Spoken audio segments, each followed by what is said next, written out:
Hello, welcome to Small Town Girl. We are excited today to have Alejandra.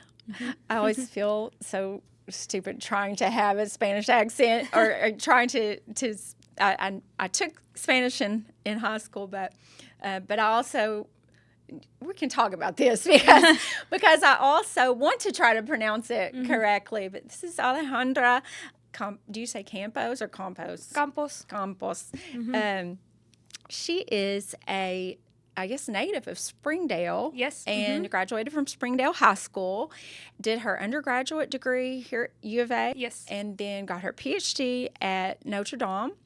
And now she is a professor at U of A.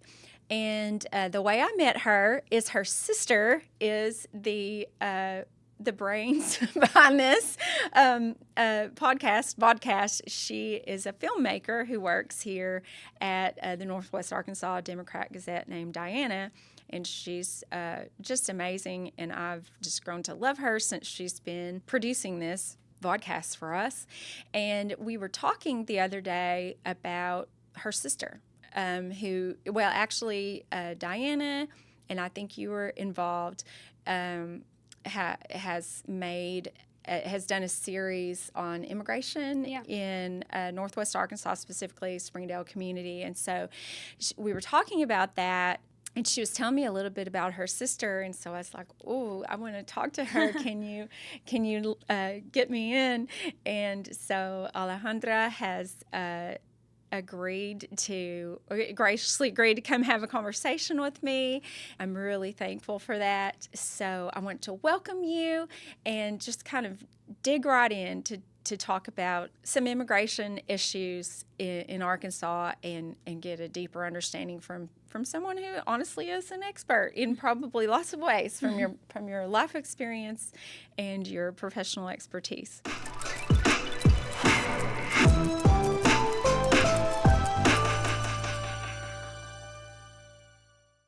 Southern Loft believes that your home should reflect your unique personality.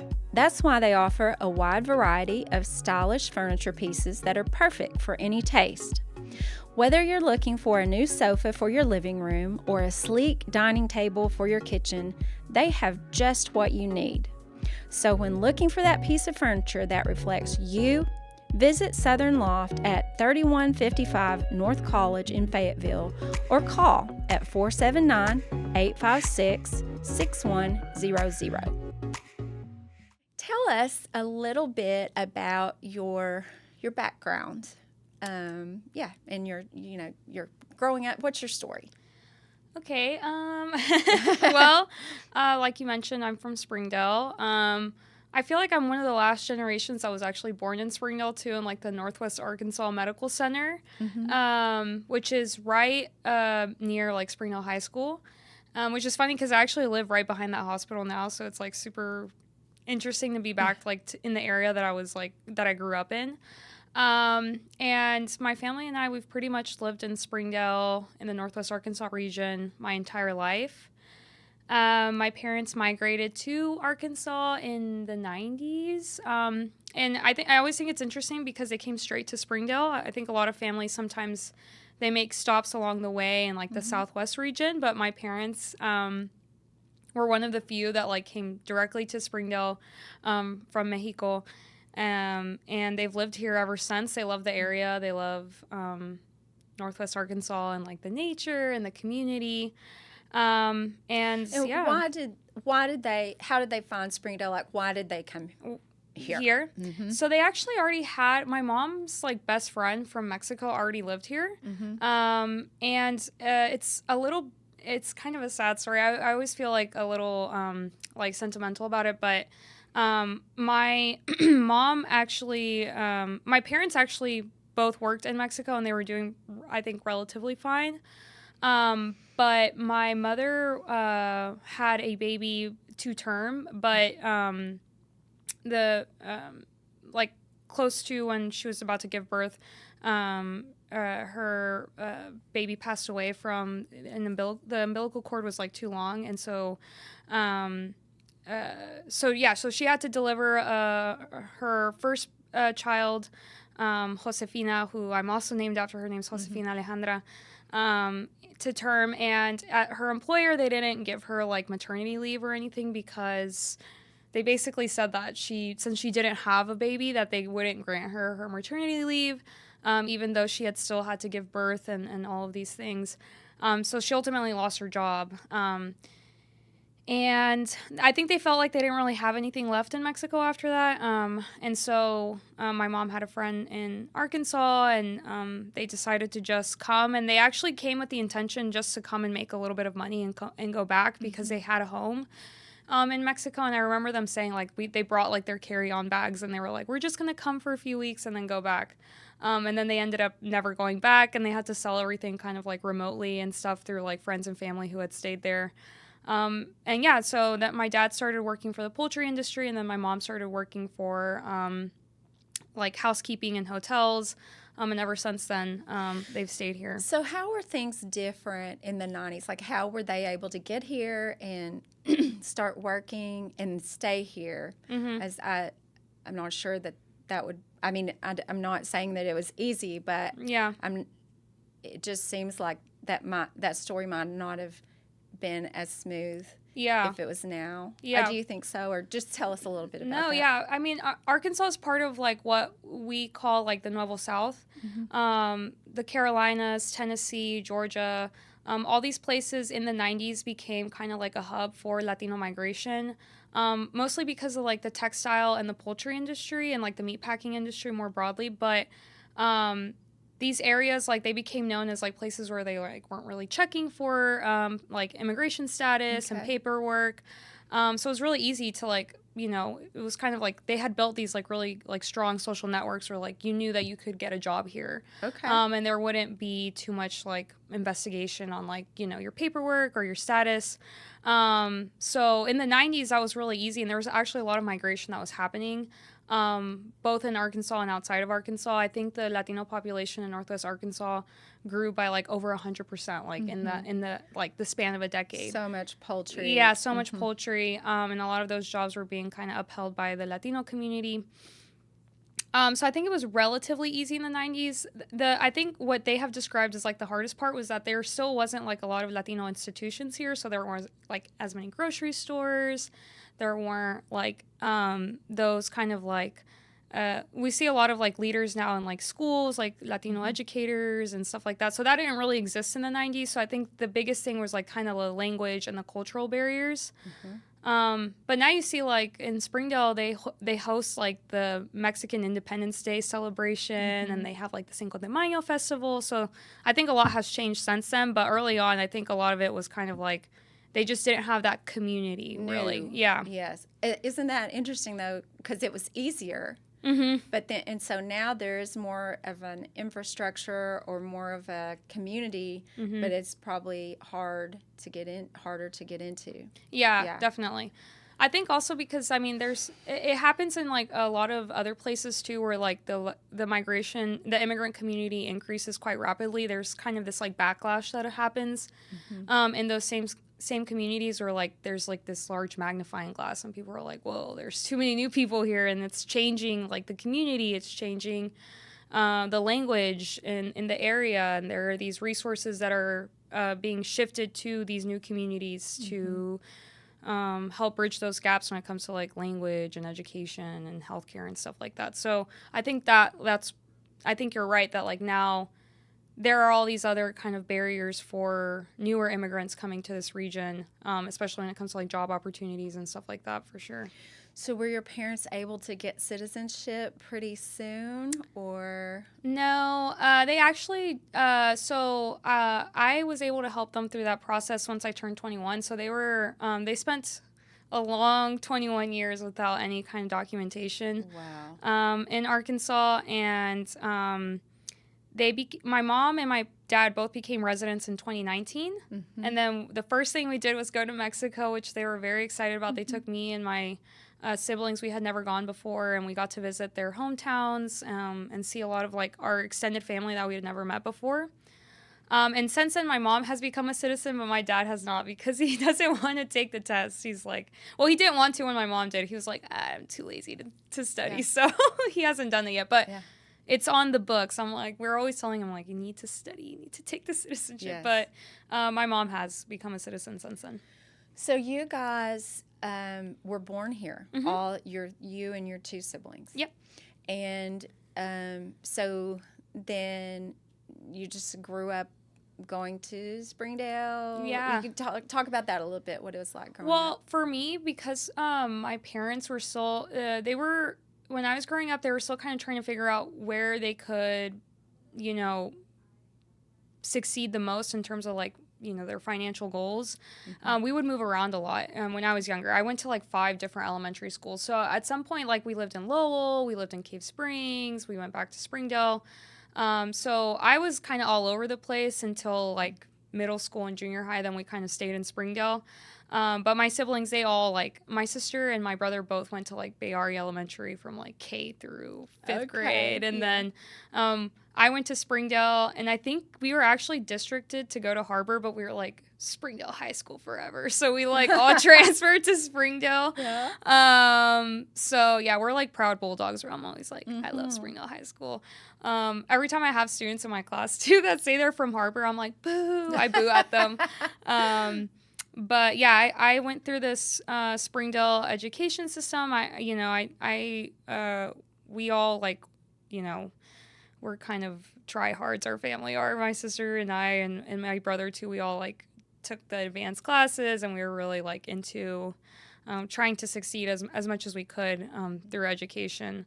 I think our parents were really kind of they didn't want us to work as hard as they did in terms of, like, service industry. So they were always like, this is the way that you can, like, live comfortably. If you work hard now, then, like, later on it'll be easier. So we always took, like, education a little bit more seriously. So you told me this earlier, but I wanted listeners to know. So your parents came and your mom started working in the hotel industry, like housekeeping, yeah, for housekeeping, and your dad started working in poultry. Have they ever changed jobs, or is that kind of still what they're doing? My mom still, so my mom works for the Fayetteville Public Schools. She works at FHS. She's a supervisor for, like, the custodial staff there.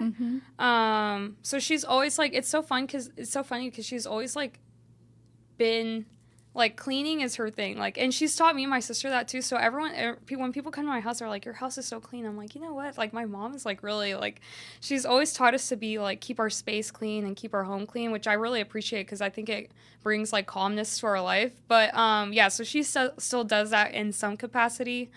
And then my dad, he has his own business. He does landscaping now. Okay. But he did poultry for a long, long time. And it was really tough on his body. He actually had to have, like, double hip surgery from it as well.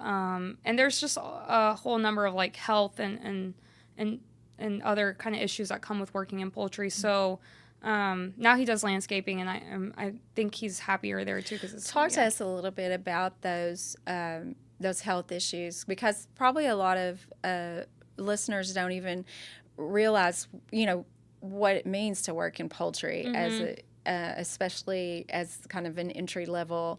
Well, like, what did he do, and how did that affect him? Yeah, so the poultry industry has, like, many different sectors. So he worked specifically he and, like, other people in that, like, sector call, like, cachadores, which are just, like, catchers, which is where they actually go to the chicken like, farms, like, the houses that they're in. Yes. And they grab the chickens and they put them in the semi-trucks. So yes. If you've been in Springdale or in, like, anywhere really in the Northwest Arkansas region, you've probably seen these huge trailers that yes. have, like, the chickens in there. And so that was their kind of primary job. He did that for many years. And then he would also do the forklifting, which would, like, he would lift up the cages and put them onto the semi-trucks. So I think just, like, the wear and tear of, like, having to grab the chickens and put them there, and then also the forklift. And they have, like, quotas that they have to meet, basically. Like, they want them done by a specific time. So they're grabbing. We have pictures of him when he's, like, younger. He has, like, 4 or 5 chickens on, like, each hand. And if you've seen them, they're, like, not normal-sized chickens either. They're, like, pretty plump. My sister has done interviews with him, too, and he talks about, like, it's just the smells and, like, the chemicals and all of the kind of the like nasty stuff that comes with like eating poultry, which is interesting because he doesn't eat chicken now either. I mean, he never really liked chicken, but after he worked in the poultry industry, he like doesn't eat chicken at all. But that's some of kind of what he has described. And then even like I have some students that I'm working with now. We're doing some work on like the poultry industry now, and we've done a lot of kind of investigation on all of the like physical and mental health outcomes for immigrants that work in these places, because it's just long hours of work.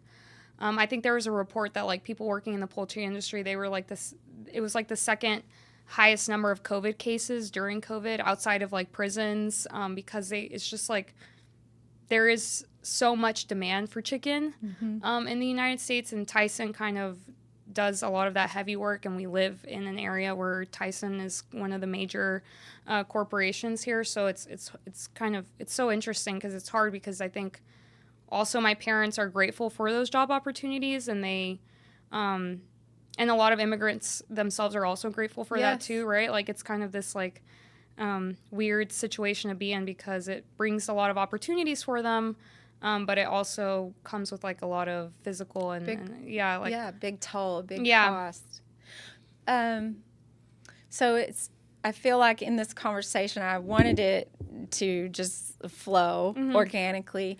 But it's almost like there's my brain is going two places, so that I want to have you talk as an expert professionally in these matters, because I feel like there are a lot of people, probably like me, who don't know and can learn so many things from you about the immigrant experience.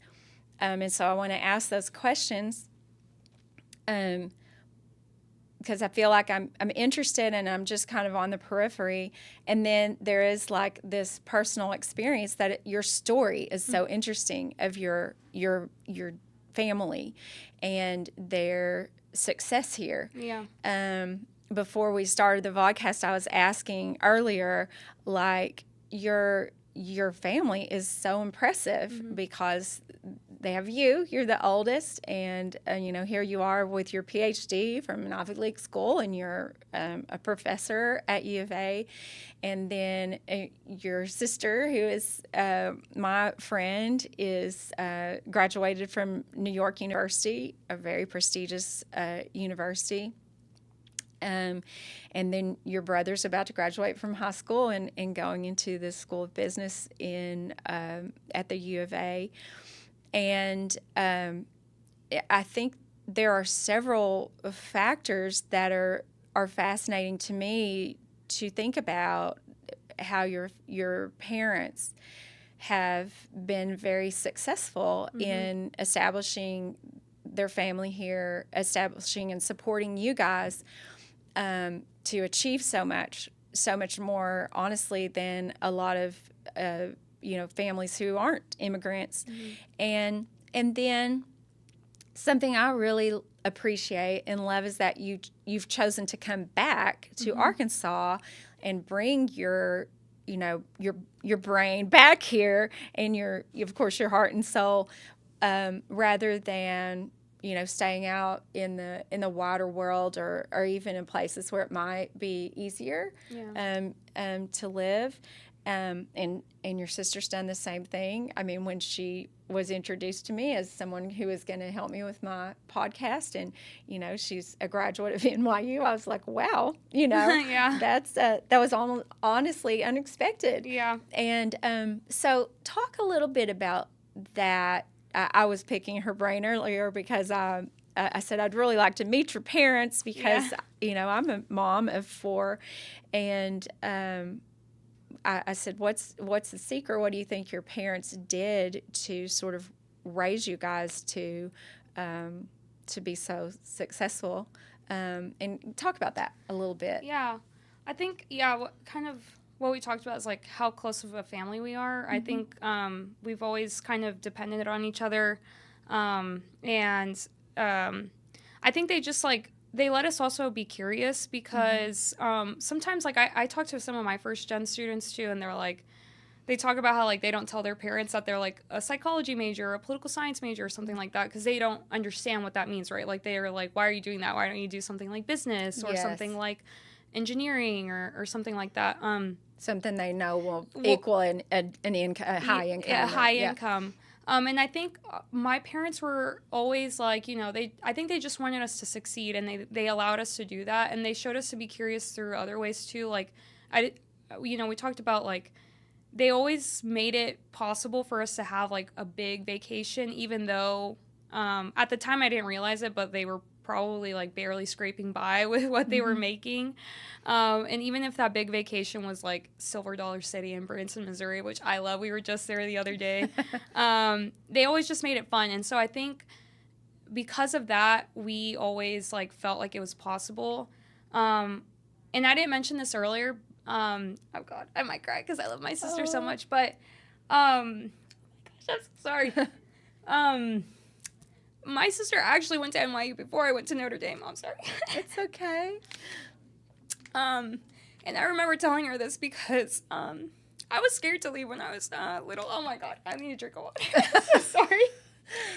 I love my sister a lot, so I always cry when I talk about her. Well, that is, I know she feels the same way about you, and that says so much without the words, so don't. Ooh, sorry. She actually went to NYU before I went to Notre Dame. Because I was scared to leave when I was an undergrad. I was like, I can't leave Arkansas. Like, I was born here. Like, I'm going to grow up here. I'm going to live here forever. And then when she went to high school and she was like, I'm going to go to New York. Like, this is what I want to do. I was like, whoa. Like, I was so proud of her because I was like, oh, my gosh, I would never think about doing brave. that. Yeah, so brave. So when she went, I remember I told her, I called her one time and I was crying. I was like, I'm so proud of you, sister. Like, you're so brave for going out there. And, like, I want to be just like you.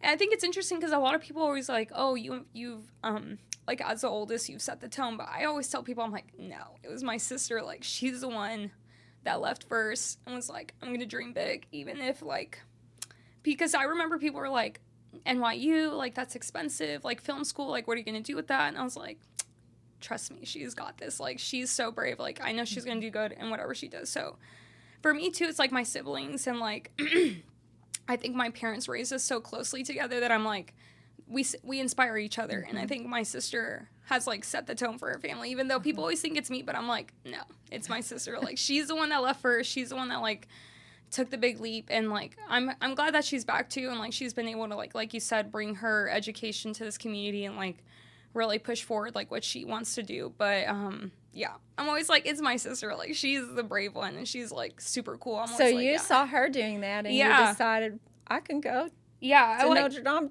I can do this, too. Yeah, that's so, amazing. like, yeah, when I started applying to grad schools, I'm like, okay, I'm going to apply to schools, like, outside of Arkansas, and I'm going to, like, see where it takes me. And so, yeah, I'm always like, but she went to NYU first. Like, she was the one that, like, left this area first. I stayed here as long as I could. I actually ended up doing my master's here too because I was like, I can't leave yet. So yeah, it's always been her. And then I was like, okay, I think I can do this. So yeah, she's always done, like, better in school too and stuff like that. I'm kind of like, I'm like a I always tell my students too in class, I'm like, I was a solid B student. Like, I'm not like I try my best, and I think as long as you try your best, then, you know, you will get, like, the outcomes that you want. But, like, some people are just, like, really smart, and I think my sister's one of those people. But I was always, like, a solid B student. But I think if we brought her in here, she would probably there'd probably be a back and forth because the way you're sitting here today is because of how much respect she has for you, and how when she was talking about you, there were almost like stars in her eyes, and I was thinking, I've got to meet this person. And also, both, as an outsider, seeing both of you, I know that your relationship is so strong, and you both inspire each other, you know. And there's a proverb, you know, that says, as iron sharpens iron, so I think it says, so one man sharpens another. But I think about that, like, with women too, like, and with just the people who love us but who also, like, challenge and inspire us. It's like, you know, it's a two-way street. So that is a beautiful tribute to your parents, and it is also something I love to hear for myself as a parent, and I love to hear that for viewers, because, I think so often we feel like, and like I'm a, single mom now, and I think so often we feel like we want to be able to provide so much for our kids, and it's a hard, it's a hard economy, it's a hard world, and I have learned, as a mom, on my own, a lot of times that just looks like picking up more and more work, and but really, and it does, I can see that your parents worked very hard, and I believe in hard work, like it's very valuable, and I'm grateful for the opportunities I have too with work, but what I hear you saying is it is the relationships that sort of put the foundation under your feet, yours and your sisters and your brother, to stand on and to be able to grow into the people that you are, and to have the courage to step out and try things. And it sounds like that your parents are not only very intellectually, smart, but emotionally intelligent to give you the freedom to, explore and be curious, and to show you, sort of that you could do. I mean, what you're describing for me makes me so proud as an American, because it seems like that in so many ways it's an American dream. It's a great American story to me, to imagine that, and now I may get emotional because I, as an American, have this there's a tension that lives, I think, in our country, competing visions of what our country is. And it's always been there, and there's give and take, I think, that can be healthy to keep a balance. But like for me, the greatest vision of America is this place where anyone can come and be a part of this experiment, and can come from far ends of the earth and become an American, and that's what makes us strong, is that diversity, and to in a place that someone could come. When I imagine your mother carrying her first child, and then having the death of that dream, and then being treated so harshly enough that she and your dad would consider leaving home. I think about my own situation, and how bad something would have to be before I would pick up my life and start over somewhere where I didn't speak the language, and didn't have the rights of citizenship. So that's something I think is underestimated for people who, are maybe not as sympathetic to the immigration story. It's not like a vacation. Yeah. For something to be bad enough that you would leave everything behind and try and come somewhere to start a life, that had to be, I'm just imagining her and your dad, just psychologically being at a place, psychologically and physically, where they were ready to consider that. And for me, I want my country to be a place that inspires that, and where that is possible. That someone can come from some place that is not friendly and is unkind to them, and can find a home, can work hard and find a home and make a life where their 3 children can grow up to be the people that you guys are. And to me, that is something it makes me so proud to hear that story. And as a fellow American with you, it makes me so proud that story could happen here. So I guess, that leading to the next question is, tell us about what you teach and why you chose the field that you are in. Yeah. So I'm in the Department of Political Science at the U of A, and I mostly teach about like immigration and Latinos in the U.S.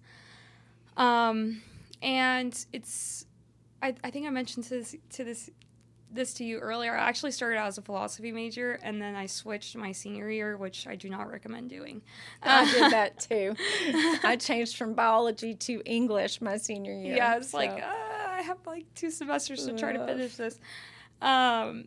And mostly what kind of started that transition is I took a class called Latino Politics at the U of A. And we started talking about, we learned about immigration. We learned about all these, kind of barriers that Latinos and immigrants face in the U.S. In kind of those tensions that have existed, even not just with, about, diversity, about immigration, what we should do with immigrants, not just now, but has existed for quite some time. And I thought it was so interesting, and I was like, I want to learn more about this. And so I ended up, I did my PhD, and I've done some work in that and also in, voting rights and stuff like that. And now I teach those same courses at the U of A. I teach immigration, Latino politics, those things. And it's hard. A lot of what I do in my classes is kind of, it's talking about those tensions and about this kind of constant battle that the United States has had about kind of what is our identity, who is kind of in power and who decides what our identity is at that time period, and what consequences that has to belonging, to citizenship, to having pathways for people to become citizens or residents or whatever it may be. So we do a lot of that. And we also talk about, how immigration, sometimes we frame it as, and it is, immigration's a beautiful thing. It can have these really beautiful outcomes, kind of like, our family. It's something to be proud of. But, the process itself can be quite painful. It can be, there are all these things that are accumulating, and people have their own kind of stories on why they decide to leave their country of origin. But it's a very painful, and it can be a very traumatic process. Yes.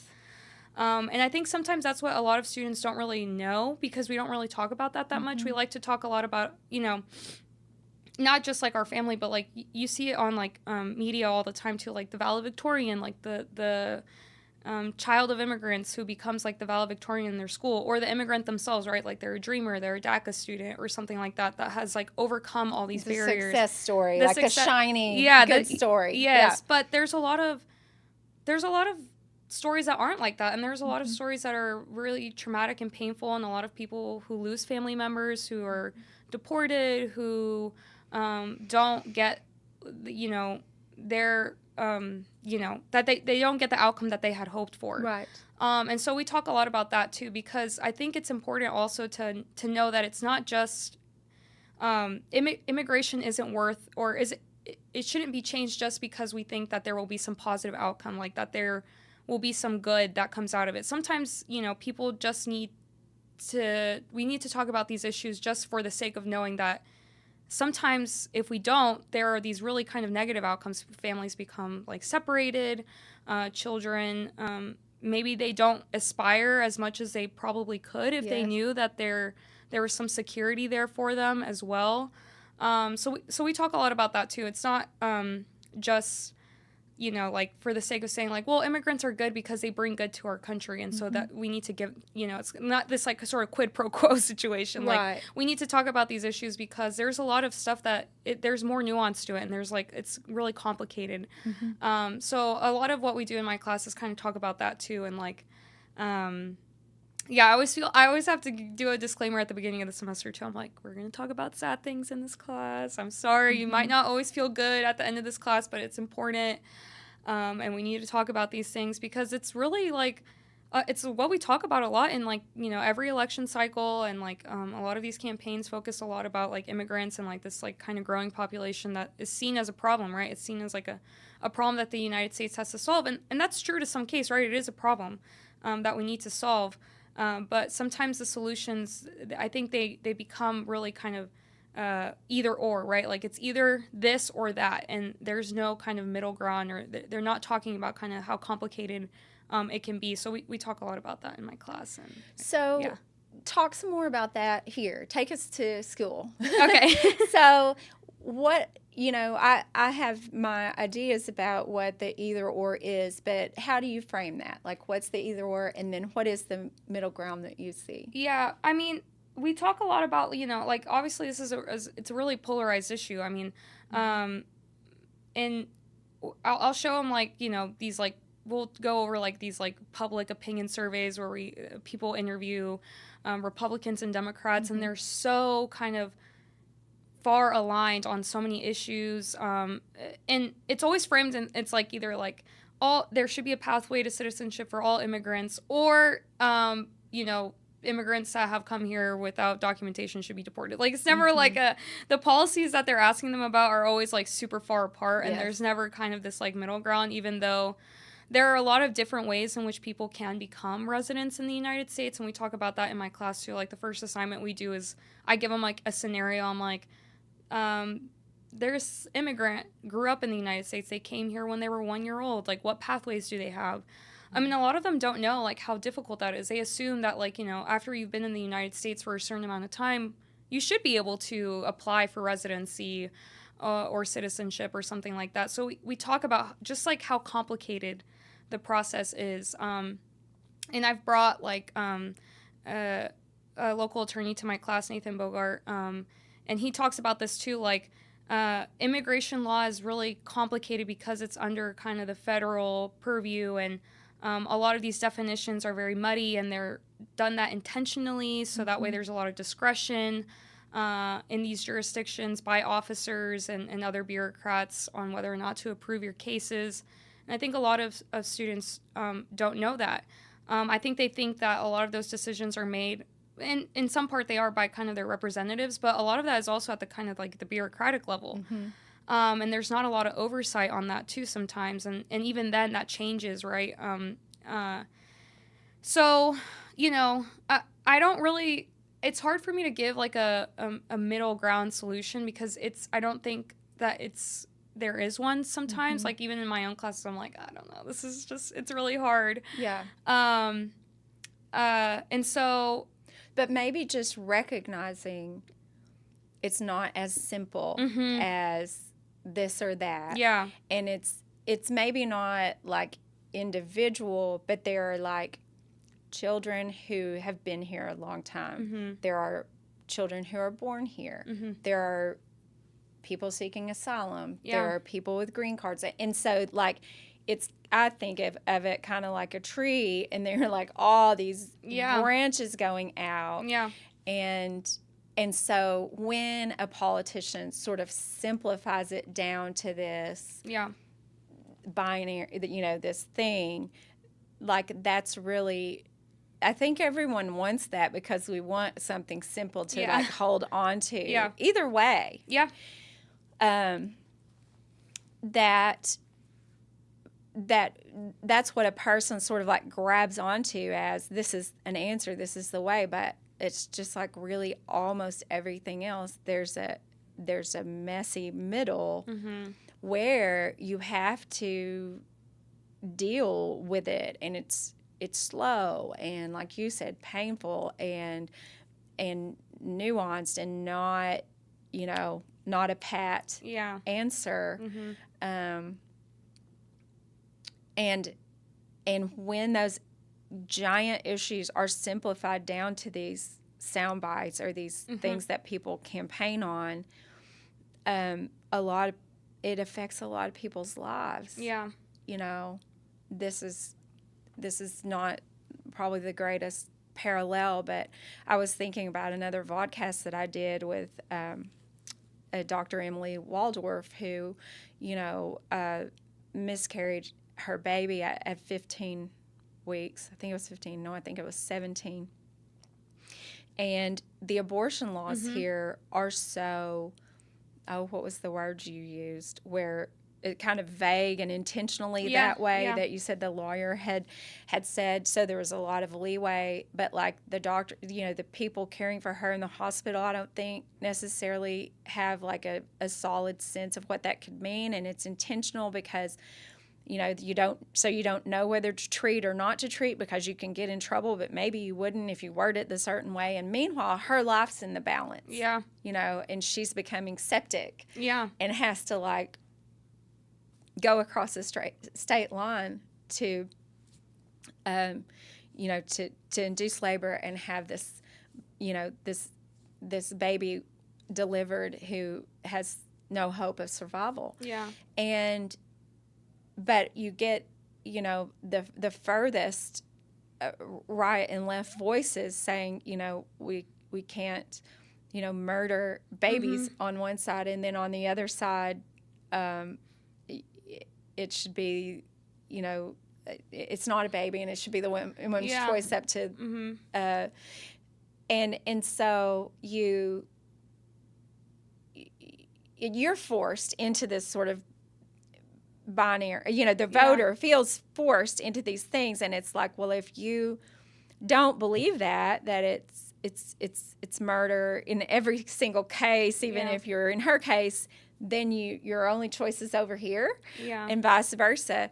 And I think but that makes it like a very hot button issue because people feel so strongly about it. And I think immigration kind of has become that. Yeah. You were talking about something that you've seen, like public, what did you call it, public interest surveys or public what? Yeah. I read an article not too long ago, and it was about a man who had married a Latina, a woman who was undocumented, but he had really strong views about being opposed to immigration and believing that there were, I don't know if it was like most undocumented people, but he truly believed that, a huge percentage were just a drain on the system and or criminals or whatever. But he was like, but not her. Yeah. And I found this a lot of times in public schools. You'll have these, it's not, actually most people in Arkansas, are happy with their public schools, but you'll see these surveys that'll say, they think public schools are, not doing a good job or whatever, but it's not their public school. Yeah. They're happy with the one in their little town, but it's all the others. And I don't know the psychological term for that, but it does seem like that perception often does not match the reality. Yeah. Because when it is like in my little town, for example, when it's the people serving your food at everyone's favorite restaurant, which is a great thing that immigration has done for like little towns in Arkansas. When I was growing up, we didn't have even the hope of authentic, Mexican dinner, and now we have this, restaurant, El Puerto, that's like packed out every day. You go by there, and everybody loves the people serving them, and you talk to them, and so your perception is, and yet that is a county, that voted something like 80%, for these hardliners. So I think the perception doesn't match the experience a lot of times. Well,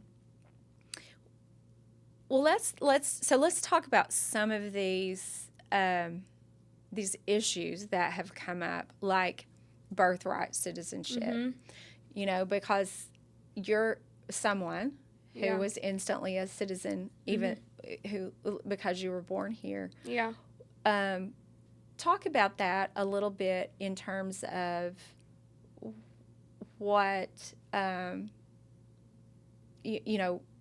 why we would consider not doing that, Yeah. what other countries do, Yeah. and what you believe about it. Yeah. So, yeah, like kind of the first sort of segment in my class, we talk about citizenship and like birthright citizenship. And we've been, I mean, I always tell my students in the beginning, I'm like, syllabus subject should change because all of these are issues that are, I'm like, we're going to be talking about birthright citizenship, just so you know. The Supreme Court is talking about this right now. There's a case that is actively happening during this semester of like talking about birthright citizenship. It was sort of a debate regarding the Wong Kim Ark case. I can't remember the year, but they were debating whether or not,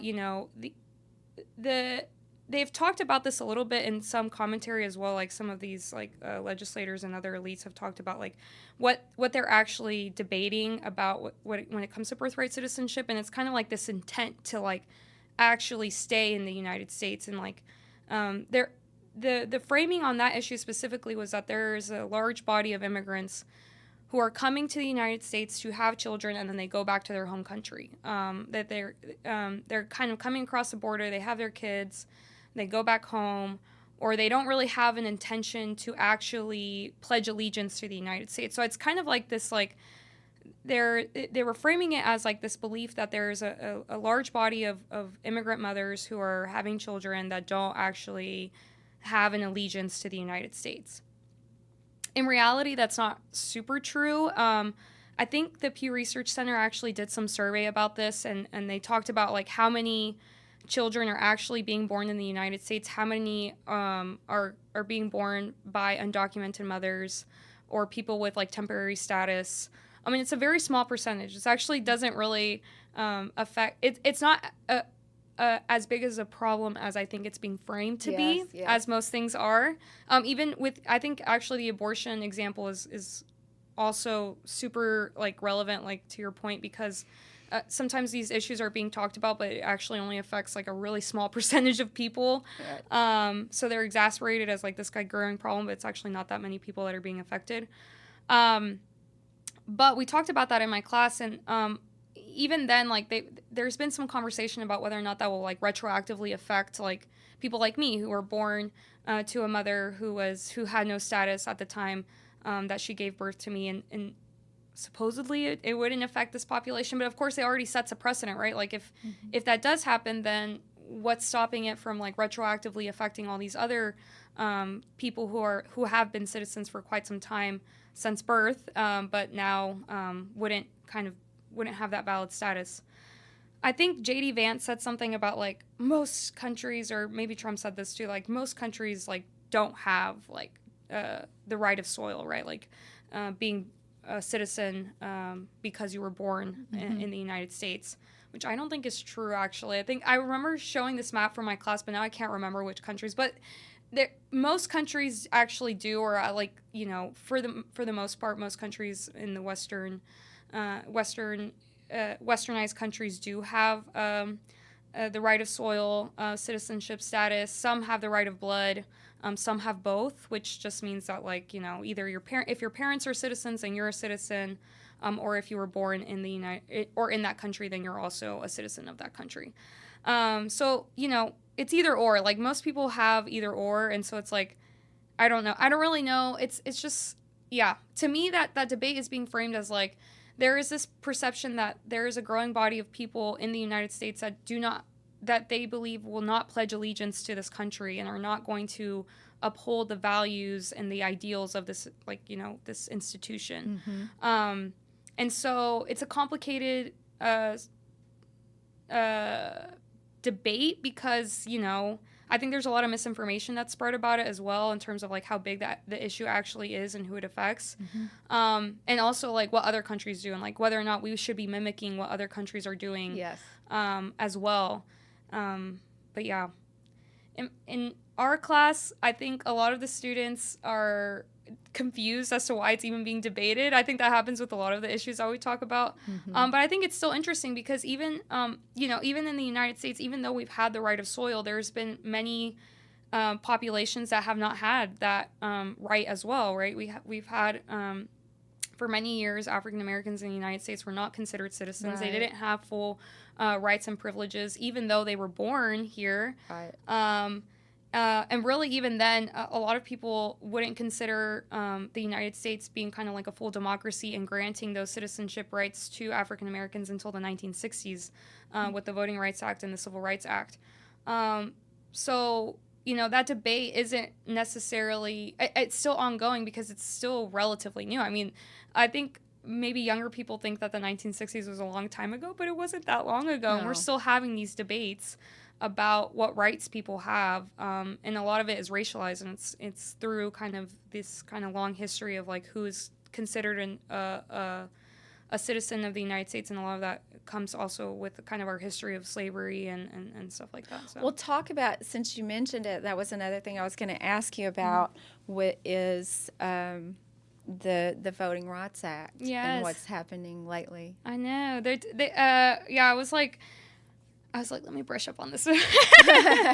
Because I did my research in grad school about kind of the Voting Rights Act, starting with the Shelby County decision in 2013 that basically gutted federal oversight on election changes,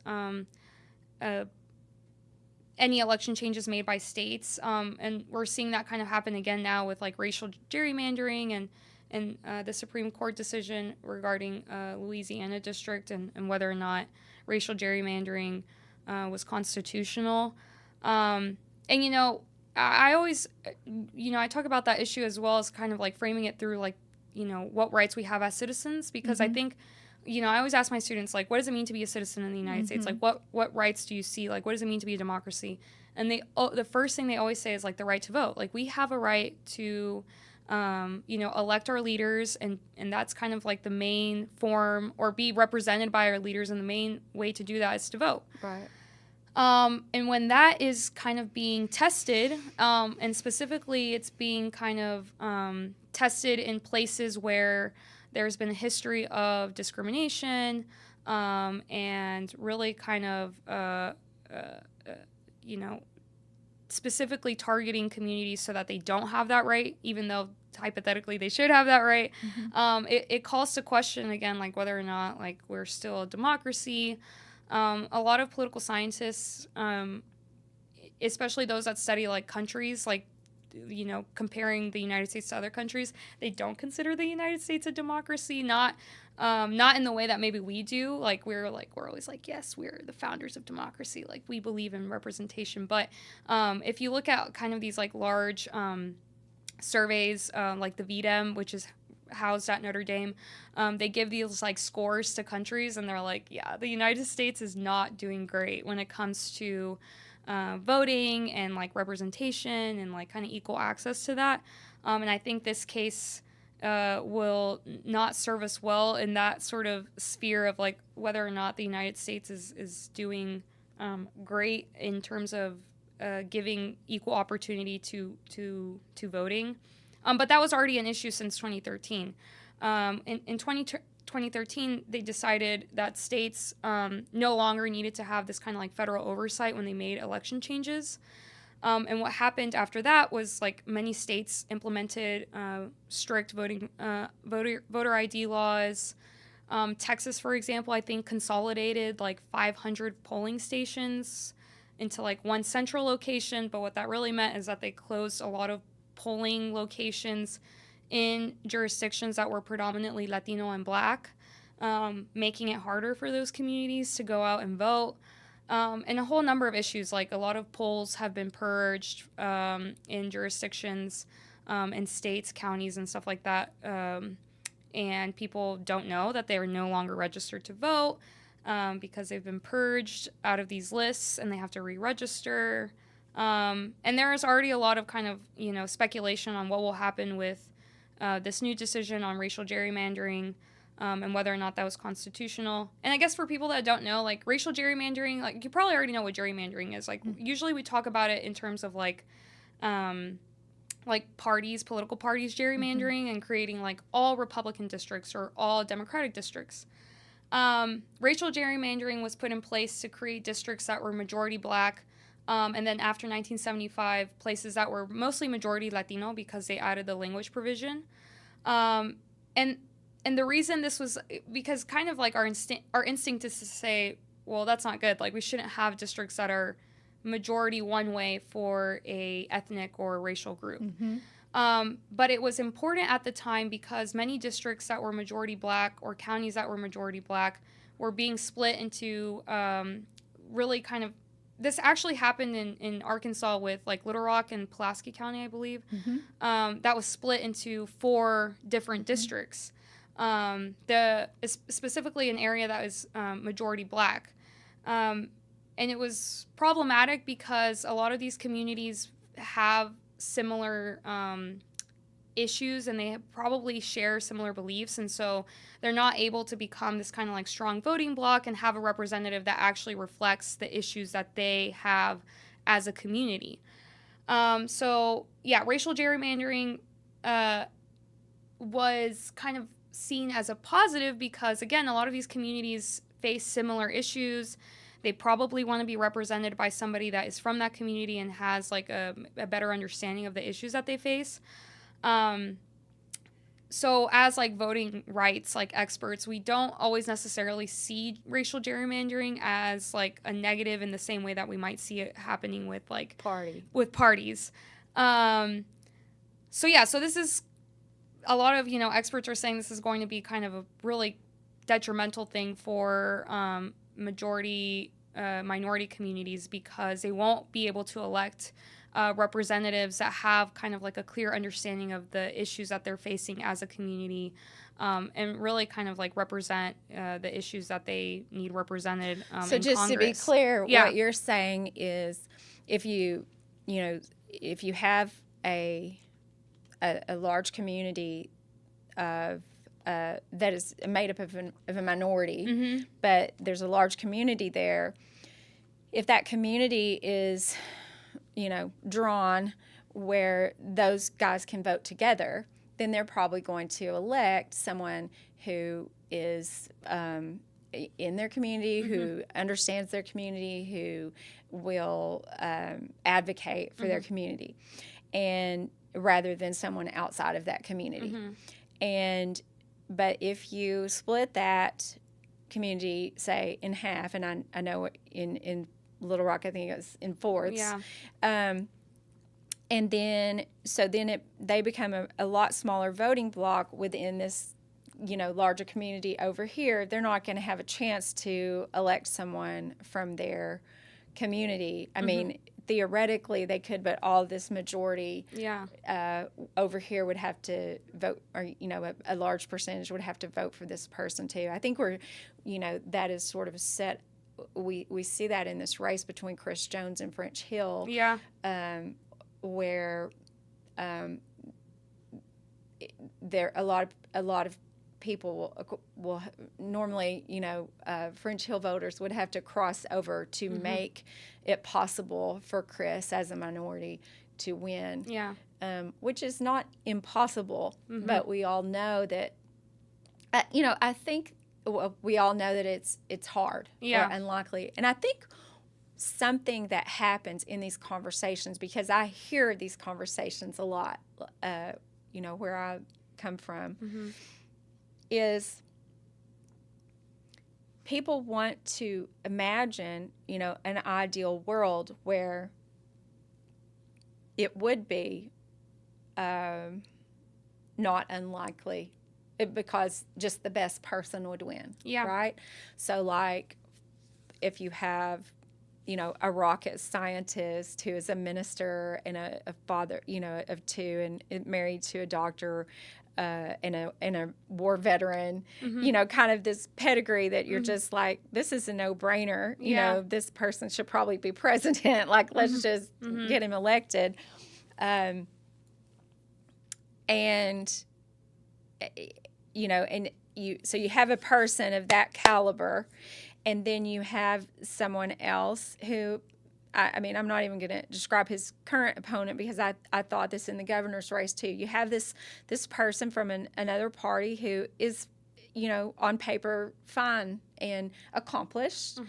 Not as accomplished as him because, being a rocket scientist is probably, a kind of 0.01% of the population or something like that. But who has accomplishments maybe in business or in politics and a family person and whatever, we go by that makes a person a good citizen to represent. But we want to think in an ideal world that people would just vote for. But the thing that racial gerrymandering does is it says, yes, we would love to live in that world, and we also know that we don't live in that world. Yeah. And the way that we even have a chance of creating more like fairness in the world is to give representation to this group rather than just having them steamrolled over. Because it's certainly not like giving representation to that group is going to now take over the world. Yeah. It's just going to be like that they have representation now. Yeah, I have to do that with, it's hard because I think students, especially like, younger generation people and people who don't maybe grow up in like communities that are racially diverse, they find these topics really hard. And I find like students, like they don't like talking about identity. They don't like to think that identity matters to their politics, that we're all kind of objective people thinking about the world in objective terms. And like you said, like, the best person should hypothetically win. That's the world that we ideally would like to live in. But that doesn't really happen, and even if people don't want to admit it, like their identity does kind of matter to the choices that they make, even in politics. And I always like, especially because I have a lot of students from like Arkansas and sometimes like rural parts of Texas, and I always try to frame it as like, imagine like you grew up in a rural community, okay? Like you don't want like a city dweller to come in and be your representative that has no idea about like the issues that you face as someone that lives in a rural community when it comes to like infrastructure, access to healthcare, education. Like you wouldn't want your rural district to be split up and you be absorbed by like Little Rock or something like that, where or even here in Fayetteville, like if you live in a rural part of, I don't know, like Highfill or Gentry or something like that, you wouldn't want to be districted into like Bentonville, who has like an incredible infrastructure right now. They have the Walton family that helps them build like all these like great places, communities, museums, etc. That's not the issues that you're facing as someone living in Gentry or something like that. So I was trying to tell them that too, because I'm like, that is part of your identity. Like being rural or being from like an urban area or like a big city, that's informing like the way you see the world. Like you've grown up with different privileges, different rights, different access to things, and you need somebody that also grew up in those circumstances to really kind of represent you. And you don't always need that, but I think it helps. It does help. Sure. And so that's what I try to tell like students all the time too. I'm like, you might not consciously think about it, but your subconscious is thinking about it. You're thinking about like, oh, this person grew up in Springdale like me. They know what's up. Like they know what I need as like a person. And I wouldn't trust someone that went to Harvard to represent me as an SHS Bulldog, No, I'm just kidding. But, you kind of make those decisions as a voter, as like a citizen. And so I do a lot of that too, because I talk so much about race and ethnicity in my class. And I think a lot of students are uncomfortable about talking about those things because they see it as like a divisive issue. And I'm like, it's okay to talk about them. Actually, I encourage it. And even if you have an opinion that maybe you think is not right, like, let's talk about that. Like, let's talk about why you think, racial gerrymandering is bad. Like, yeah, okay, let's talk about that. Like, where is that coming from? And maybe, not that I need to change your perspective, but like think about this other perspective and see it in like these other ways, and then maybe you'll understand like why people are worried about this issue specifically. Like, just be curious. Be curious, yes. Yeah. So, a couple weeks ago, and this one hasn't aired yet, but so a little while back, and it's going to air soon, but I interviewed a friend of mine who's from Jasper, Arkansas. She's a law professor now in California. And we've had all these conversations that have enlightened me so much about being in different worlds, because I, as a teacher in a rural satellite campus of a university, when I hear these things about wokeness and CRT and all this coming out of the Capitol, it just boggles my mind, and it makes me so frustrated because, I have students who have never been exposed to things like, I keep on using the example of a letter from a Birmingham jail, but it's just, I use that, it's plenty of other things too, but I use that as an example because to me that's like fundamental American literature. It's one of the things we should be most proud of, that everyone should read and understand. It's just, it's this fabulous piece of American literature that also is our history, and I'll have students who've never heard of it or been exposed to it, and so for me, like, that's just a great example of how, like, you cannot be indoctrinated, to hate white people or America, and if you've never even heard, of some of these very fundamental things that are just our history. They're not indoctrination anyway, and then, but in her classes, there are like these, and I hate to use the term woke because I know where that term came from, and then it's been kind of, and it wasn't a sinister place, it was a good place, but the way it's been appropriated, she has students who are kind of hyper woke, virtue signaling kind of people who also do not have a sense of reality either. And so I wanted to ask you about that. And so, like, for me to have a fear of any of that happening, where there's anyone here feeling guilty for whiteness, or feeling, to me, things that are silly. Yeah. She says they're actually not silly in her classes. Do you think that, like, I can see how that is not healthy and not good, what she's describing. Do you think that, like, where is that line? Where is the messy middle there where we can meet? It's because it sounds like it's happening in your classes when you encounter people who are afraid to talk about things. Because I do that too. I encounter that in my classes, who they're afraid they're going to not be politically correct enough, so they just don't say anything. And I want to believe that is where most of us live, rather than these extremes who are just stupid. I want to believe that's where most of us live. How do we do more of that? Where we understand each other, and even if we disagree, say about like racial gerrymandering, there is respect there, or if we admit we don't have the solutions, a hard and fast, easy solution for immigration, but we don't want this trauma happening to families. How do we foster that in the public square? And how do we get people elected who represent those interests in the middle, to where we can, better solve some of these problems that are affecting people's lives? Yeah, that's probably the $1 million question, isn't it? But what do you think about that? Yeah, I think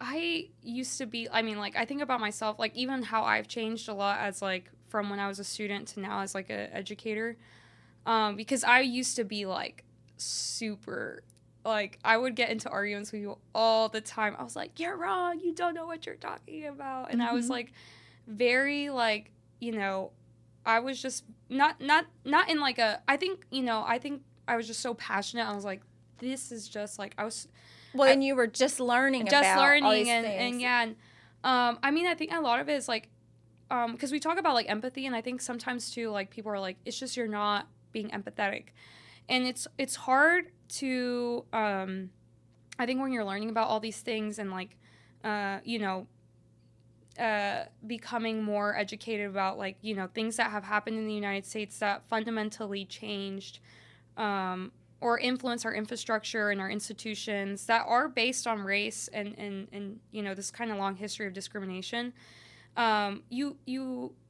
You're like, this is just like, I don't know. I remember thinking like, this is just so wrong. Like, all of this is so wrong. Like, I don't understand like why people don't agree with me. And no, then, I can relate to that because I think it happened a lot later with me than you, but I can relate to that, and you almost become like evangelistic about it. Yes, like, I was like, yes. You know? And then I was like, well, I'm just more empathetic than other people. But then I realized I don't think I was actually being empathetic. I think I was being empathetic to the people that I felt were wronged. Yes. And what I've learned now is that like really you have to kind of become empathetic towards other like people that don't have sometimes the same shared beliefs as you do, and that's really hard. I mean, it's so hard, and it's a so huge burden to place on people too. And I always like talk to like people as well, and I'm like, I would never place that burden on people. Like I don't think I have the kind of right to say like you need to be empathetic towards all opinions, especially opinions that sometimes, you know, people might have that are seriously kind of affecting your family. And you might not know it, but sometimes you might have those same kind of feelings as well. Kind of to my early example about like rural communities and stuff like that. Like you might not know it, but you actually also might harbor this resentment towards like communities that you don't even know that you have. And it's a lot of, I think, like, you know, it just takes a lot of time. And like, again, I think you mentioned this too, like they're just, sometimes people are divorced from reality. And there's a lot of realities that people are living in that they might be growing up in like these kind of really kind of poor living conditions. And we always want to blame someone. Like I think people as like, whether it's like another group of people, society, government, whatever it is, like it's in our human nature to want to come up with solutions for things and to come up with like a responsible party. And then once you find that party, I think it's easier to kind of say like, oh, well, it's because of this, it's because of this, it's because of this. Yeah. And we all do it in some way, I think. And so, you know, for me personally, a lot of it has been kind of like, okay, I can't solve the world's issues, but I can try to give people the tools to understand, like, or to think about, you know, how they're forming their opinions. How do they decide whether or not, like, someone who is a representative is actually reflecting their true values? You know, like, what are your values, and are these people reflecting that in the way that you want them to reflect it? And, you know, I don't know if it always works, but I like to think that it kind of does sometimes. Like, usually, especially in my immigration class, I always have students tell me at the end of like the semester, they're like, I learned a lot about like immigration, a lot of like the stuff that I didn't know beforehand. And I have students that tell me like, I think we don't align politically. I mean, I never tell my students about myself or anything like that, but they probably make assumptions because I always talk about myself and I talk about my parents. But they will tell me like, but I learned a lot, and I think that will change my perspective like going forward. And so, you know, I think that's all I can do for myself and for my classes, and it like gives me some kind of peace of mind that at least I'm trying to like educate people on certain issues. But it's hard because I think earlier you mentioned this too, like we like simple information, and it's easy when people like make one issue this kind of singular thing and it aligns with your party, and so it makes it easy when it comes time to vote and when it comes time to decide like who's going to represent you, because it's like a little check mark. Okay. So, so it's hard. I don't know. And I think it, like you said, it works in both ways. Like we go in with this kind of like lens that influences all of our decisions, and for the most part, that tends to be like a partisan lens, and then that is how we make our decisions. But a lot of these things are more complicated than that, and learning to be empathetic for other people, even people that you don't agree with, is really, really hard. You know, I think you're a genius, though. I really think you are a genius, because and so gracious, because you just helped me the way you put that into words, because I think I see that from where I sit.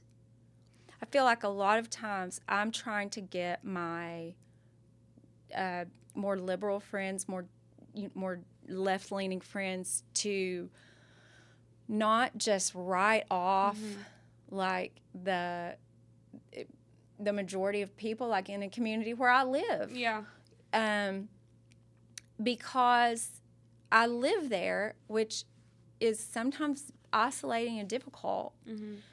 But I also know some of the nuances of the people and some of the good that if you just go by, they support this politician or this party, or, they are this kind of religion or whatever, and you just write off those people as like bad people, or, the problem, that are because they're supporting, the things that you perceive as being so damaging to the country, you're never going to, it's never going to get better. It's just going to get worse and worse because you get so frustrated and more siloed.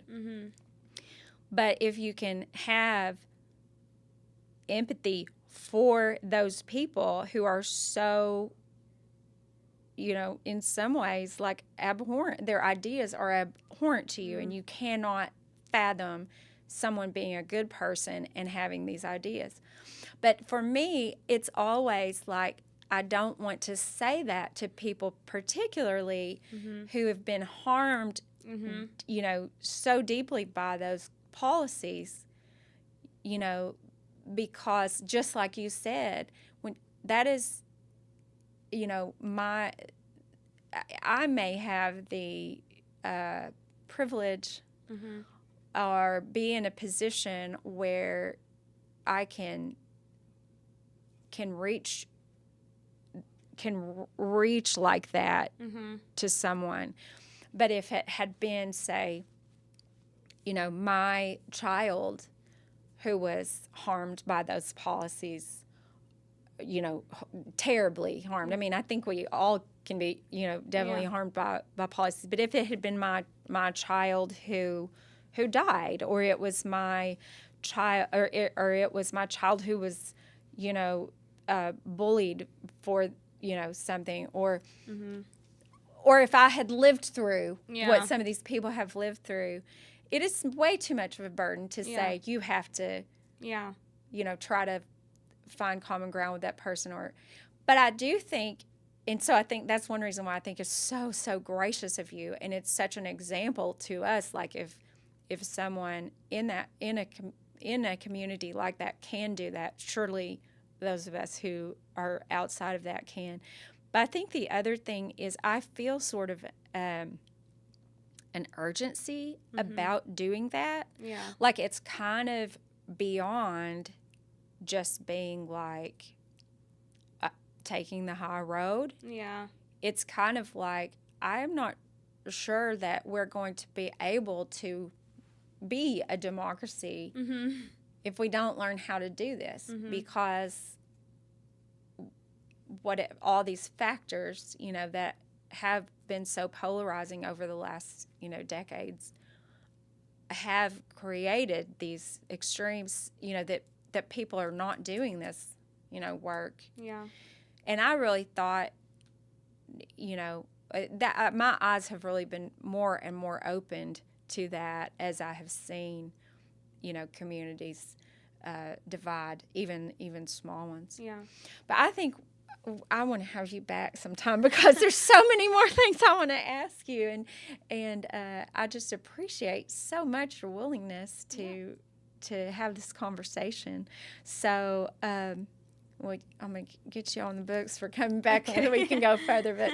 But thank you so much for being here with us, Dr. Campos. Thank you so much.